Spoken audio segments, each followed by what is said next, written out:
Many people think summertime is all about the scorching heat, but there are also pool parties, barbecues, and having fun at the beach that more than make up for the heat stroke. Here is a recipe that adds just a little heat to a traditional cornbread that doesn't overwhelm the connoisseur. Feel free to adjust the jalapeno to your level and be amazed at this new twist for a simple side. Let's head into the kitchen and make some jalapeño cornbread. We'll start by preheating our oven to 350 degrees and lightly greasing an 8x8 baking dish. In a large mixing bowl, whisk together 1 cup of all-purpose flour, 1 cup of cornmeal, a 1/4 cup of granulated sugar, a 1/4 cup of light brown sugar, a tablespoon of baking powder, and 1 teaspoon of salt. In a separate bowl, whisk together 3/4 cup of buttermilk and 2 large eggs.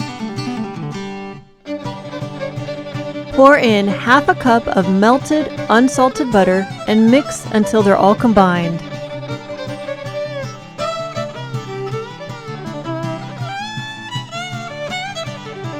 Add your wet ingredients to the dry and whisk until they're all combined.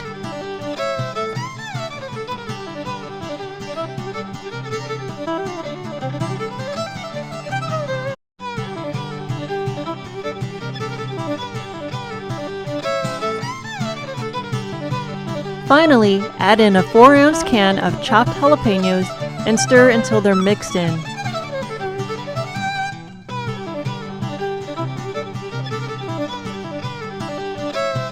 Spread your batter into the prepared dish and transfer it to the oven.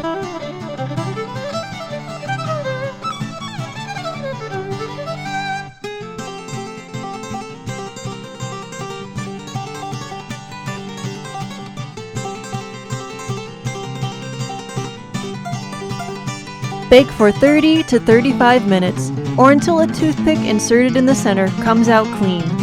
Allow your cornbread to cool for 30 minutes before cutting. The sweet and rich cornbread is dotted with jalapeños that break up the frequent cloying corn taste of traditional cornbread. The light heat from the peppers doesn't consume the sweet cornbread, and your little ones will enjoy eating it too. You don't have to worry that they might set their mouths on fire when having a piece and crying afterwards. No tears with this cornbread. The flavor of the jalapeños is sweet and not a spicy inferno in this recipe. Whether you decide to make this recipe for your next barbecue or as a side for a weeknight dinner, add those jalapeños. You know you want to. If you like this video, make sure to like, comment, and subscribe. For news about upcoming recipes, follow me on Twitter. Thanks for watching. See you next time.